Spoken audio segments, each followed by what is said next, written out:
The news day continues here on One News Now. I'm Charles Lejano. Heavy rainfall is expected across Luzon this afternoon due to severe tropical storm Julina. Joining us on the line to give us the latest information is Pag-asa weather forecaster Chris Perez. Good afternoon again, Chris. Let's start with Julina. What is the latest update? And are we looking at the possibility of landslides given the rainfall? Good afternoon, Charles. Yes, so far we are monitoring two tropical cyclones. The first one is a severe tropical storm Julina, which at the moment is already in the vicinity of Rosario, Batangas, and expected to cross the landmass of the southern Luzon area this afternoon. And because of that, we have warning signal number 2 over Marinduque, the northern and central portions of Oriental and Occidental Mindoro, Lubang Island, the central and southern portion of Quezon, Batangas, Cavite, Laguna, Rizal, Metro Manila, the southern portion of Bulacan, Pampanga, Bataan, Zambales, and Tarlac. Now, these areas are expected to experience stormy weather conditions with rough to very rough seas. Meanwhile, warning signal number 1 still in effect over La Union, the southern portion of Benguet, the southern portion of Nueva Vizcaya and Aurora, Pangasinan, Nueva Ecija, the rest of Bulacan, the rest of Quezon, including Polillo Island, Camarines Norte, the western portion of Camarines Sur, the western portion of Romblon, and the rest of Oriental and Occidental Mindoro. These areas are expected to experience rains and occasional gusty winds.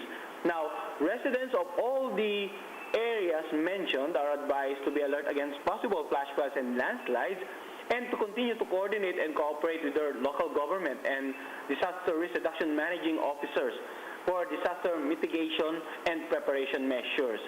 Pag-asa is providing 3-hourly updates about the severe tropical storm Julina, and the next one will be issued at 2 p.m. today. Meanwhile, we are monitoring Typhoon Kiko, which yesterday entered the eastern boundary of the PAR, and it has yet to affect any part of the country.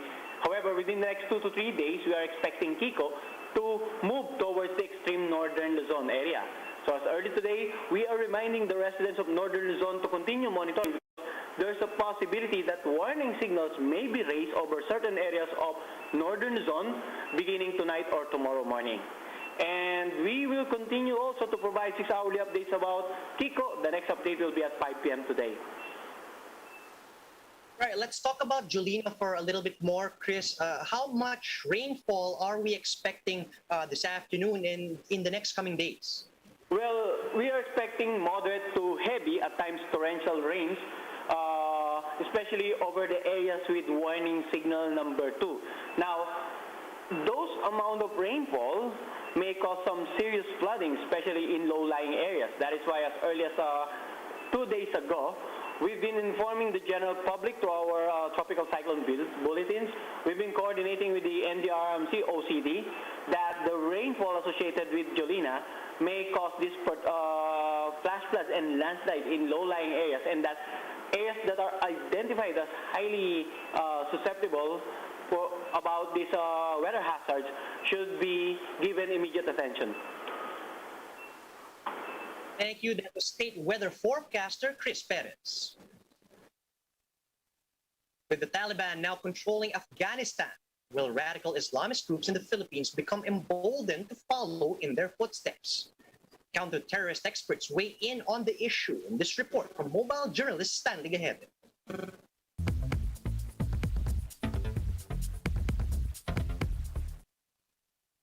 The September 11 attack in the United States 20 years ago opened the front in the war on terror against Islamist militants in the Philippines. U.S. troops were deployed in Mindanao, Basilan, and Sulu to defeat the small but extremely violent Abu Sayyaf group. 2 decades after, where are we in the war against radical Islamist groups? How would the Taliban's victory in Afghanistan impact the situation in the southern Philippines? Counter-terrorism experts Ramel Banlawi and Yusuf Morales said these small and radical Islamist forces in Mindanao are also evolving and drawing strength by the success of the Taliban.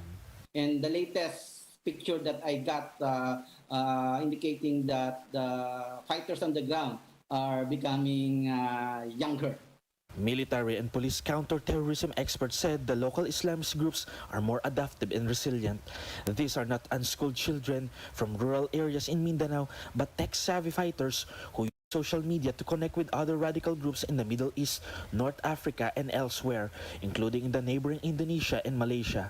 They use micro-websites to build alliances and coordinate attacks. The Abu Sayyaf group particularly has evolved from banditry to terrorism to crime terrorism nexus. So they have also experienced several waves of terror, and now we are experiencing a new wave of terror, especially in the context of the return of the Taliban.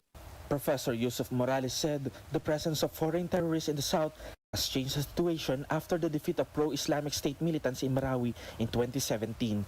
Basilan and Sulu have seen suicide bombings carried out by foreigners, including women and children. Radicalization happens because there are channels to radicalization that allows a person to connect and seek meaning. Poverty is not the only driving factor. Sometimes it is the quest for meaning, sometimes it is ideological, sometimes it is family, sometimes it is social connections, and at other times it is engagements. The Philippines is still among 10 most dangerous countries in the world according to the 2020 Global Terrorism Index. The delays in the government's rehabilitation project in Marawi, as well as slow reforms in the Bangsamoro Autonomous Region in Muslim Mindanao, will contribute to the radicalization of young Muslims in the south. The small Islamist groups in Mindanao may not strategically defeat the government, like the Taliban in Afghanistan, but these groups will certainly create a big security and political headache to the government. I am Stanley Gate, and we are One News. Earlier this morning, Senator Ping Lacson and Senate President Tito Soto officially announced their intentions to run as a tandem in the 2022 elections. To give us details, we have Mean Los Baños reporting live from Mandaluyong. Good afternoon, Mean. What do you have for us? Hi, Charles. Good afternoon. In a taped program which lasted for 30 minutes, Senator Ping Lacson and Senate President Tito Soto formally launched their tandem with the slogan KKK, which means Katapangan, Kakayahan, at Katapatan. Just like a traditional campaign sortie, Lacson and Soto took the stage to lay down their promises for the public as they announced their bid for presidency and vice presidency. A few people made up the live audience in the venue, though it was assured that they were to follow health protocols. Before the senators gave their speech, some of Lacson and Soto's closest friends aired their testimonies and listed down reasons why the public should vote for them. Among those who vouched for Lacson's leadership was entrepreneur Rubina Gokong Weipe. She recalled her experience 40 years ago when Lacson, who was then a police lieutenant colonel, rescued her and her cousin after they were kidnapped. She said Senator Lacson was their white knight then, and she hopes that Lacson will also have the opportunity to be a white knight for Filipinos. Teresita Angsi of Citizens Action Against Crime meanwhile attested to Lacson's reputation of trustworthiness, integrity, and competency. Meanwhile, host and comedian Joey De Leon spoke for Senate President Tito Soto, saying that in their group, Soto is the leader who maintains to be a good role model in taking care of his family. Former Senator Gringo Anasan, who is also known as one of Soto's best friends, meanwhile attested to Soto's humility and competence in sports and in politics. Before they went up the stage, both Soto and Lacson were greeted and embraced by their wives and children. In his speech, Senator Lacson enumerated some of the problems that our country is currently facing, like the pandemic, corruption, illegal drugs, and huge debt.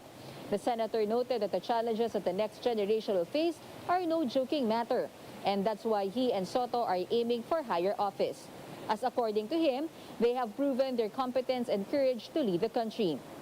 Senate President Soto meanwhile vowed that as Vice President, he will take action to prevent and correct mistakes of past administrations. Charles, Senate President Soto also promised that he and Lacson will not end the fight until the order in our country is restored. Charles? Thanks for those updates, Mean, and stay safe. That was Mean Los Baños reporting live from Mandaluyong. Here's a quick look at some of today's headlines. Metro Manila stays under Modified Enhanced Community Quarantine, or MECQ, as the government defers the implementation of granular lockdowns. Fully vaccinated individuals can now get their digital vaccination certificates from VaxCert.ph. And Heart Evangelista gets cornered by Hollywood online tabloid TMZ. And those are the top stories at this hour. Join us again later at 2 p.m. as we continue to monitor the day's biggest stories. You can also catch One News on the Signal Play app. Register for a free account at www.signalplay.com so you can stream One News live anytime, anywhere. I'm Charles Lejano. Mask on, wash hands, and stay safe, Philippines. We are One News.